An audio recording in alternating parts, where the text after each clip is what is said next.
Moving on to Diana Langley on our water supply and conservation update. Good evening, Mayor and Council. Before I get started on my presentation, I just want to say that I feel very privileged to be part of the Public Works Department, and I work with a great group of individuals every single day. So you just saw a small portion of them, but it's really a great department to work with. So I'm here tonight to give you an update on our water supply and conservation.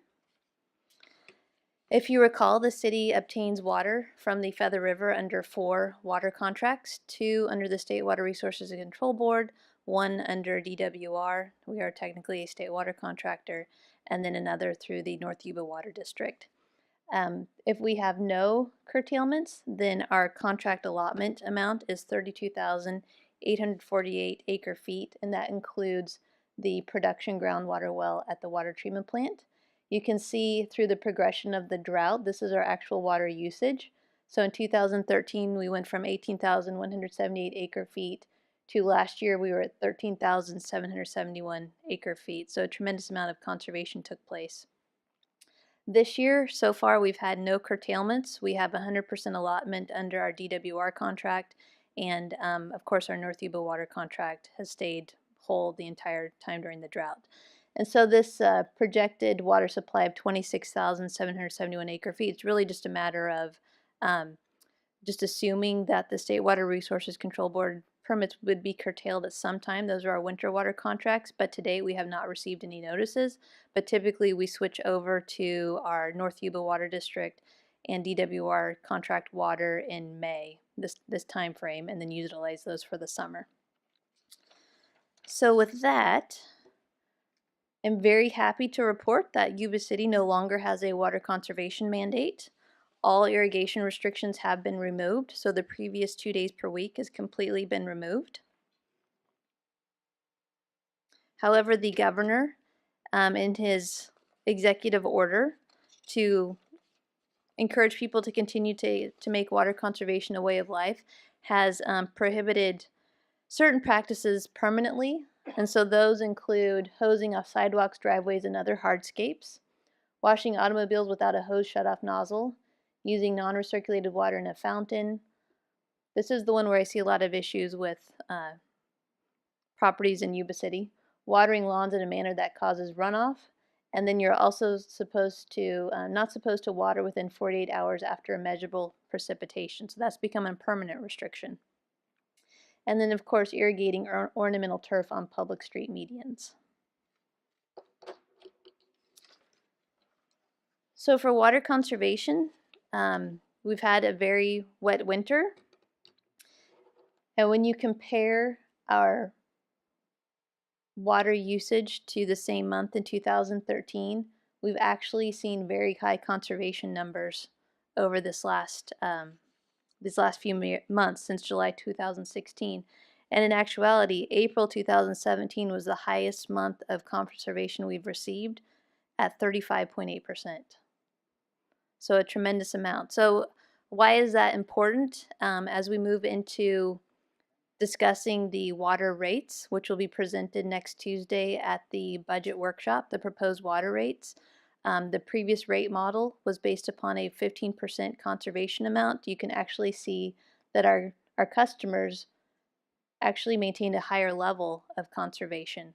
And so, as we present to you the revenues and the projections and the recommendation for water rates going into next fiscal year, just keeping that in mind as we move forward. The other reason this is important as we go into the state requirement of 20% reduction by 2020, we're actually way ahead at this point, which is great. So it's kind of a double-edged sword. You want to encourage your water customers to conserve, but then you also want to encourage them to use, so that they don't impact the rates too greatly. But we have a lot of cushion right now in terms of meeting that 20% by 2020 conservation mandate. However, Governor Brown has talked about in the future increasing that to perhaps 25% reduction by 2025 or some variation of that. So I don't think that we've heard the end of that. And with that, I'd be happy to answer any questions. Any question from council members for Diana? Through the mayor. Yes, Yeah, Councilman Diana, Cardoza. on your challenges there, it's tough. It's nighttime watering.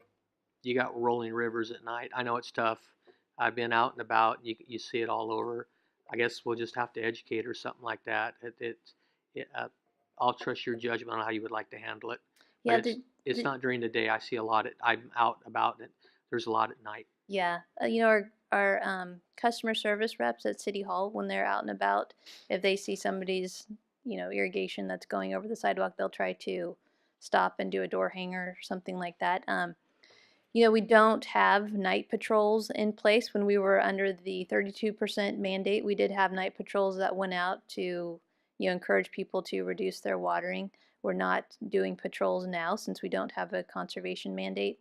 But, you know, where we can, we encourage people to fix their sprinklers. That's a big part of it that we see, is they just have a broken sprinkler head and maybe they just don't even know because it's early in the morning and they're just not out to see the water going down the gutter pan.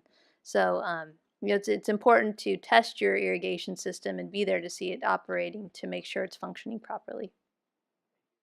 Mr. Yep. Mayor, just on that note, while we don't have water watch patrols out there, the public, including councilmen, are. And through our YC311 app, anyone can take a picture. GPS locates it, submit it. Diana's staff will receive that, and we will go out in a non-punitive way, but in an educational way to the home and let the people know that they have water problems and that they can fix them. So we encourage anyone from the public to help us out here. Thank you. Councilman Buckland? Thank you, Mayor. Diana, when we're talking about our DWR contract, and we're one of the contractors along with a few others in the state Just of California. a few, yeah. What percentage of the water user are we of that system? 0.24%. So we're 9,600 acre feet, and the state water project is approximately 4 million acre feet. And by population, that would be on the volume. On the population factor, what would we be? I believe it's about 0.27%. So our water service population is approximately 70,000, and the state water project serves 26 million. Okay, and that could have some effect in the future as we look at rates and everything else, It depending could. on what occurs with DWR and certainly even our allotments for future. It could. So we haven't received anything from DWR in relation to the Orville incident. So they haven't been talking about, you know, their potential costs associated with that, and we haven't received any notification associated with that. So, you know, we continue to watch to see if anything's going to move forward. I know that they've submitted that project to FEMA, and so if they were successful in obtaining money through FEMA, FEMA would reimburse the 75%. And so then the state would be figuring out the other 25%. But I'm sure there'll be a lot of discussion on that moving forward. And the reason I asked it is because a couple of days ago in the paper, you know, above the fold, the headline had just that in it. And then today or tonight, when you bring up future costs for the water system. So just wanted individuals to be aware that we are one of the contractors in that system. So thank you very much. Yep. Thank you very much, Diana. Thank you. Appreciate it.